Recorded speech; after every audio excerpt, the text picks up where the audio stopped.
Hey everybody, how are you? It's great to be with you. I tell you what, it's nothing like talking to the home team. Please have a seat. Let me start by telling you how much the President and I personally, genuinely appreciate you jumping into this critically important debate with both feet. And I want you to know that students, standing up for students, you sticking with us and helping the Congress know how important it is to college students to have some remote possibility of being affordable. And I say remote because almost all of you graduate with debt like my kids did, and accessible. And you know, I want to thank you for getting other students on your campuses involved and making sure that that they know what this is all about. I mean, I know they know because, you know, one of the things, if I can say at the outset here, one of the things that we focus on, and this has been my hobby horse since I have been a United States Senator. I got elected when I was 29 years old to the Senate. I wasn't old enough to be sworn in. I had to wait because you have to be 30 years old to, I mean, literally, you have to be 30 years old to be sworn in, but I got elected. The day I got elected, I was still 29 years old. And so I had to wait close to a month to be sworn in. And the first bill I ever introduced in the United States Senate was a bill to up the eligibility of people to be able to qualify for Stafford loan, for loans, federal loans to go to college. And I want to tell you why. I'm going to focus on students for a moment. I want to focus on your parents now. Maybe you experienced what I experienced. What generated my passion for this issue was not so much the help I got, because as Barack and Michelle and Jill and I talk about for real, just like Mike, and he's a really good guy. We talk about, we know, and this is not hyperbole, we know there's not a single possibility Barack could be standing as President of the United States, or me as the Vice President, or Michelle or Jill where they are, were it not for help. There was no possibility of any one of our families getting us to school without scholarships and or financial aid. And I was a senior in high school, and I was a good student. I was a lousy law student. I was a good student, and I was probably even a better athlete. And so I had a chance of schools looking at me to get me to come to school to play football. And I still needed some help because the schools I was looking to were only grant and aid operations. They could give you some help, but there wasn't, you know, the only two big schools, football schools that looked to me were Maryland and Pittsburgh, and they were big schools, and they probably gave scholarships. The other schools I was looking at didn't give scholarships. They gave some grant and aid. And my dad was a really proud, like your mom and dad's probably, my dad was a proud, decent man. My dad was one of the most graceful men I've ever known, and but he had great pride about his ability to care for his family. And if you read about me, people make it sound like I'm Joe Biden who climbed out of a coal mine in Scranton, Pennsylvania with a lunch bucket in my hand. My dad didn't go to high school. I mean, didn't go to college, and no one in his family had gone to college, but they were white-collar workers, and I lived a typical middle-class life in the 50s, late 50s through the 60s when I was in school. And I remember my senior year in high school, and we had just finished a baseball game in the school I went to, and I went to school in a little steel town in Delaware called Claymont, Delaware. I'm right on the Pennsylvania border. And my dad was the manager of an automobile dealership in Newark, Delaware, where the University of Delaware is. And one of the great advantages of having a dad who didn't make a lot of money but had ran a dealership For every prom, I got a new car. Now, you think I'm joking. And none of you remember the phrase, but I'd get to Simonize a car, make it shiny and look beautiful, and I get to pick whatever one off the lot, the used car lot, but they were nice cars. And I remember after the game, my girlfriend was a junior in high school, and I was going to her junior prom, and I got out of, the game was over, it was a home game, took my spikes off, put on sneakers, didn't shower or change, had my baseball uniform on, blew down, was now a 19-mile ride in my 51 Plymouth, down and to my dad's dealership, where he managed it. Pulled up the spot I usually would pull, and I went in, and the receptionist's name was Mary, as I remember, and said, "Mary, where's Dad?" She said, "Honey, Dad's out in the side lot over there." So I walked out, and my dad, who was impeccably dressed, just a real gentleman, was pacing back and forth. And he looked up, he saw me, he said, "Oh, Joey," he said, "I'm so sorry. I'm so sorry." And I, honest to God, thought something happened to my mom or my sister or my brother. I said, "Dad, what's the matter?" He said, I went to the Farmers Bank, which was a state bank in Delaware, that financed a lot of the loans that people got to buy cars. And he said, "I went to Farmers Bank, and there was a guy named Charlie Delcher, the banker." I remember specifically, because I ended up going to Charlie Delcher to borrow money to open a law firm years later. And he said, "You know, Joey," he said, "they won't lend me the money to help you get to school. I'm so ashamed. I am so ashamed." That's the reason why. I probably would have gotten to college somehow. Maybe not that year, maybe not right away, but I would have gotten to college. But millions of your moms and dads, millions of the people you know, have had their pride stripped from them. The way they finance getting their kids to school is like I finance my kids. I have the dubious distinction of being rated the poorest man in the Congress and the vice president assuming the office of the least assets. I hope they were referring to financial assets. And I was making a lot of money when my kids were in school. I was making $60,000 as a senator. But they got into very good schools, and I said, whatever school they get into, I'll help them get there. My boys worked 30 hours a week in school. One worked 30 hours a week, also played football. One went to Penn, one went to Georgetown. The combined cost of going to those two schools exceeded then my disposable income. They both graduated significantly in debt. I was able to borrow against my home like a lot of your parents used to be able to do because we had equity in the home. I bought a home for a price, and it kept going up, the value, all during that period of time. And that's how I got them through school. And when my daughter and my two sons, after 20 years of school, undergraduate and graduate school, I sold my house and helped pay off the loans because I didn't need as big a house. No complaints. I mean, it's not like great sacrifice. We didn't need as big a house. That's how a lot of moms and dads used to do it. But this god-awful recession we inherited, they lost their wealth. $16 trillion in lost wealth for middle-class families out there, all in their homes or their 401ks. Stock market plummeted. Even though they kept up all their mortgage payments, the guy down the street had a subprime loan, and the guy around the block had one, and they saw all of a sudden their house was upside down. They couldn't borrow the money. So this has become a crisis, not only for a generation, but a generation of parents. Because if there's any parents in this room, you know the most helpless feeling in the world for you is to look at your talented child, or your child who's ill, or your child who has a problem, and know there's nothing you can do to help. So in full disclosure, that's where I start from.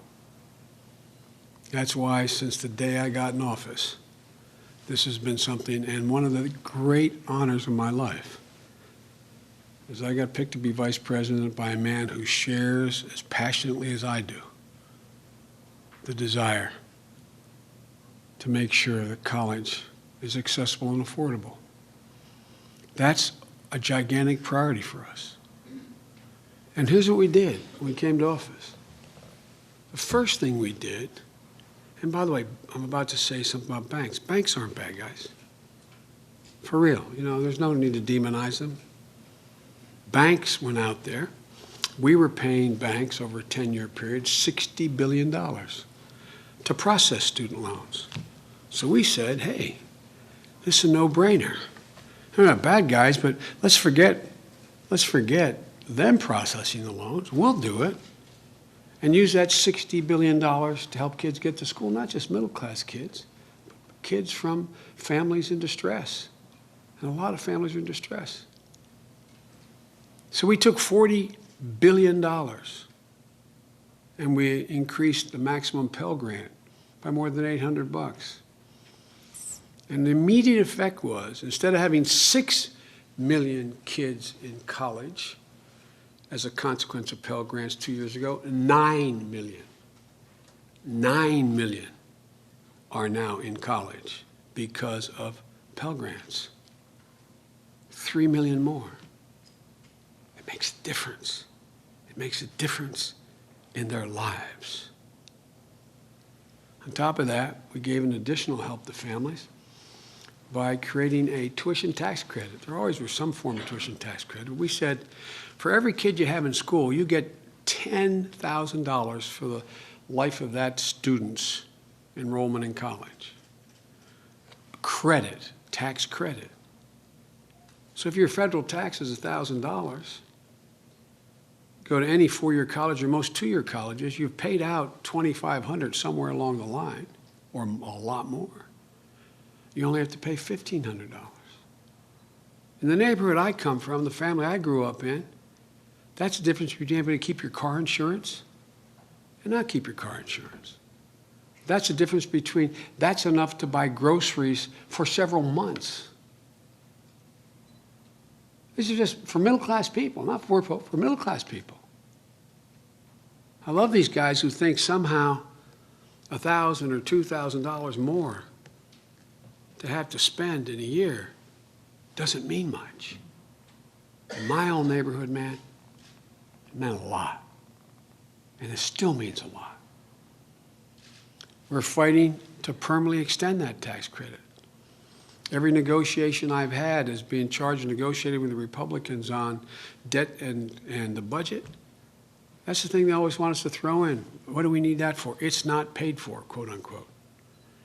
Yo, Richie, not paid for. How about extending $1 trillion in tax cuts, $800 billion of which go to people with a minimum income of $1 million? That's not paid for. I don't quite get this. And we also want to double the number of work-study jobs. Most people aren't familiar with those, except those who need it. Average work-study job is about $1,700 a year. That's the difference what you get to eat. And in some cases, whether you can stay in school, what your living conditions are if you're off campus. We want to double the number of work-study programs. But even with everything we've done to increase aid, we still know that 2/3 of all the students who attend college take out loans to pay for school. And they graduate with an average debt of $25,000. You get a diploma, and you get stapled to it a $25,000 bill. And if you're fortunate enough to have gotten into one of the elite schools, that staple bill is a hell of a lot higher. So that's why we made, and this was the president's idea all by himself. So the president came up with the idea that anyone with federal loans should never have to pay back more than 10, they have to pay back, you all have to pay back, but no more than 10% of your disposable income. That means after you pay for your car, your insurance, your rent, your food, no more than 10% of that. You have to pay it back. which means it'll allow you to get out with a debt and still work for a nonprofit. It means it'll allow you to go out and become a school teacher if you want. In most jurisdictions, they're making around, it varies, $30,000 to start. Well, that makes a lot of difference. It brings down your monthly payment if you're in the $30,000 range. If you have a $25,000 average bill, by about $150 a month. That makes a difference. That makes a difference. These guys live in a different place. They're not bad guys. I don't think they understand how much $150 a month difference makes to a kid getting out of school. That's what we've done so far. But we need Congress to help us do even more. Now you've all been engaged in this issue, and that is if the Congress doesn't act, interest rates and subsidized Stafford loans, federal loans, are going to double overnight on July 1, less than 2 months from today. We want to freeze that rate. We want to freeze that rate. Otherwise, more than 7 million students, probably many of you right here, many of your classmates are going to see your interest rates jump from 3.4% to 6.8%. That's going to average more than $1,000 a year. Again, these guys, I think they don't think $1,000 makes a difference. It matters. It matters. I don't know how many of you have an extra $1,000 lying around. Unless, as the other guy leading the other team said, take a chance, go home and get a loan for your parents and start a business. So why the hell don't you go home? Get your parents to give you a loan. Phew. You know, this week the Democrats in the Senate tried to pass a bill that would have stopped the rates from doubling. The Republicans blocked it. They wouldn't even actually let it come up for a vote. Why? Because they didn't like the way we paid for it by closing a loophole that lets some very wealthy people avoid payroll taxes. The way they do it is they say they'll take X amount as income, 100,000 income, and 5 million in profit this year. The profit is not the income. The profit, it's a way S corporations do it. Wouldn't have been a big deal to those folks. I think if those folks knew what it was, they'd support it too. Rich folks are just as patriotic as poor folks. They're not asking for this extra help. They know the deal. So let me say it again, because I think it bears repeating. These guys are willing to allow the average student loan to go up an extra $1,000 in order to protect the tax loophole for the richest Americans. One, in my view, I don't even think they would have any problem contributing slightly to in order to keep college loans from doubling interest rates. That's the Senate. In the House, most of our Republican friends have been against this lower loan rate from the beginning, when Congress first passed it 5 years ago. Then, just over a month ago, all 10 of the leaders in this particular committee voted for the budget, the Ryan budget, which doesn't even make any accommodation for the student loan rate increases. One of them even compared, one of the congresspersons actually compared, I'm not unfair, but I don't want to single somebody out, but I will. So rather than tell you his name, I'll read a quote. He compared federal student loans to, quote, stage 3 cancer of socialism. The stage 3 cancer of socialism. You all realize you're spreading socialism, don't you? Which is cancerous.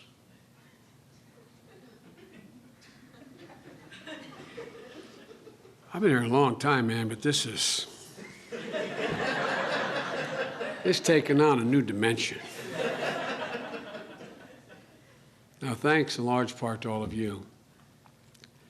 A lot of folks are beginning to change their mind, including, fortunately, the Republican candidate for president, the presumptive candidate, as I understand it. Now they're saying they're willing to keep the rates low, but only if we pay for it by taking the money away from preventive health care. Things like screenings for breast cancer. This is not a joke. This is real. That's how they want to pay for it. That's a choice we shouldn't have to make. We're committing to working with these guys to find a bipartisan way to pay for this, but we shouldn't have to choose between keeping college affordable and keeping Americans healthy. That is a Hobson's choice if there ever was one. You know, my dad, God love him, used to have a great expression. He'd say, don't tell me what you value. Show me your budget and I will tell you what you value. Don't tell me what you value. Show me your budget and I will tell you what you value. Look, these other guys are decent people, but they have a fundamentally different value set than the president and I do. The budget they voted for isn't just silent on interest rates. It would cut Pell Grants by an average of $1,000 student by 2014. It would deny existing work study programs by 100,000. It would cut existing we want to double it. They would cut existing programs by 100,000. Look, it baffles me that there isn't a consensus in knowing we have to invest in education to help students and their families pay for that education. But they think it's more important to spend hundreds of billions of dollars on tax cuts for very wealthy people, good people, but again, who are not even asking for it. Cuts they don't need, cuts they haven't asked for. I strongly disagree, to state the obvious, but because there's no higher priority than us becoming the best educated nation in the world. A generation ago, we had a higher percentage of our population graduating from college than any other country in the world. Today, you know where we rank? In percent of population graduating from college? 16th. 16th. Forget the issue about equity. Forget about your parents' dignity. Forget about all that stuff. My wife is a tenured English professor. Has a great expression. She said, any nation that out-educates us will out-compete us. I believe, the president believes, it's overwhelmingly in the national interest of the United States of America to get every qualified person to college. It's just that simple. And by the way, 60% of all the new jobs created in the next 10 years are going to require an education beyond high school. 60%. The days of making it with a high school education into the middle class are virtually gone. There's always exceptions. But what are we talking about here? I'm supposedly an expert on foreign policy. That's how I lots of times get introduced. Not long ago, I was at a conference with a whole lot of experts from around the world and the country on national security. One of the closing questions I was asked is, what is the single most important thing the United States can do to maintain its security edge over the next 20 years? The answer to me was simple. Have the best educated population in the world. It's in our national interest. Look, the middle class has been devastated by this recession. Absolutely devastated. Do you know a single person, poor, middle class, or wealthy, that if you ask the parent, do you want your kid to go to college, that says no? I don't know anybody. It may be a 2-year college. It may be special training or a 4-year college or graduate school. but it's the aspiration of every parent, rich and poor. And it's a foundation upon which this middle-class dream has been built. I love these guys. They say, we think small. It acts like the people in my neighborhood grew up saying all we wanted to be able to live in a decent house, which we do, in a safe neighborhood, which we do, having a good school, which we want, being able to send our kids to college if they want to go, and maybe be able to take care of our parents in their elderly, in their waning years, and with a faint hope that you won't have to rely on your own children when you get that age. That's all part of what constitutes the middle class, but there's one other thing, and you know it. I was raised in a family where my mother and father never doubted I could be whatever I wanted to be.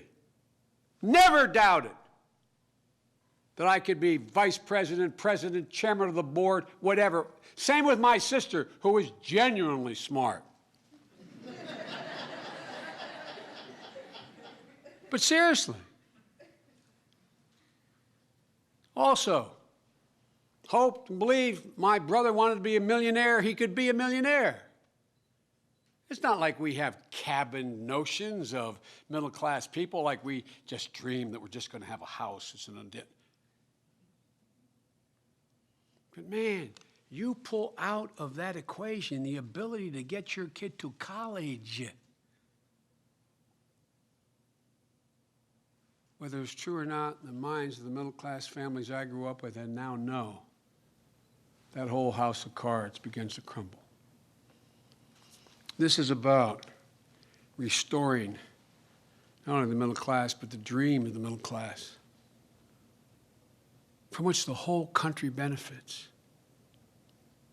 When the middle class is doing well, the wealthy do very well, and the poor have a chance. They have a ladder up. They have a vehicle. With your help, I'm confident, and I'm not being gratuitous here. With your help, I'm confident we're going to be able to keep interest rates from doubling. Because now is the time, not the time to make it harder for students to be able to pay for their college or for their college loans. The President and I are going to keep up this fight, and we're glad you're on our side. We need you very badly. So don't leave this White House today without committing to me you'll make a commitment to redouble your efforts. We need to keep the pressure on. So please, tell all the students you work with to call or email their members of Congress. Tell them to tweet with the hashtag, "Don't double my rate." Tell them to participate in rallies on their campuses around the country. Tell them not to give up until Congress sends the President a bill that stops the doubling of those rates. You're an incredible generation. That's not hyperbole either.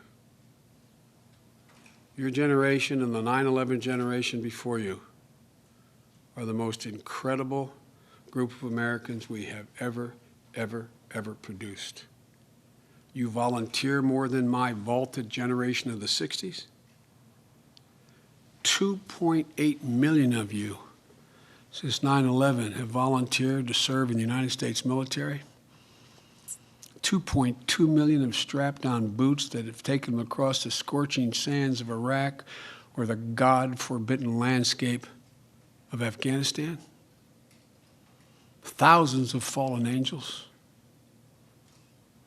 And you hear them tell me, and I read, that your generation is not ready to take on responsibility. God. Folks, your generation is in the cusp of the most incredible change in world history. Not because of Barack Obama and Joe Biden, because of the time in which you live. Your generation is going to live through us being able to make solar energy as cheap as gas, as coal. Your generation is going to see in the near term the ability to literally target cancer cells through the bloodstream, making sure that no healthy cell is killed. Your generation is going to see the regeneration of organs, the regrowing of organs, so they don't have to wait for days and months in the hope of getting an organ transplant to stay alive. Your generation is going to see so much because you're part of such an incredibly bright, talented group of women and men. But a lot of it depends on us remaining the most innovative, best educated nation in the world.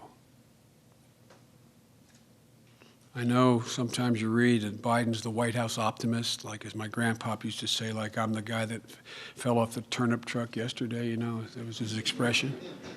Hell, I've been here longer than all of them. I'll end by saying I got elected when I was 29. I was characterized as an optimistic, idealistic young man from a modest background. They used to kid me and say, I'm the first United States Senator I ever knew. But folks, I give you my word as a Biden, I am more optimistic about your future, more optimistic about this country than I've ever been in my whole life. Again, not because of Barack and me, because of what y'all are made of, man. We are better positioned than any nation in the world to be the leading economy in the world in the 21st century. We are better positioned because of the system we have, where you can breathe free air, where, as Steve Jobs says, you can think different. Innovation only is generated in countries where you can challenge orthodoxy, where you can think different, where you're encouraged. Change only comes through challenge.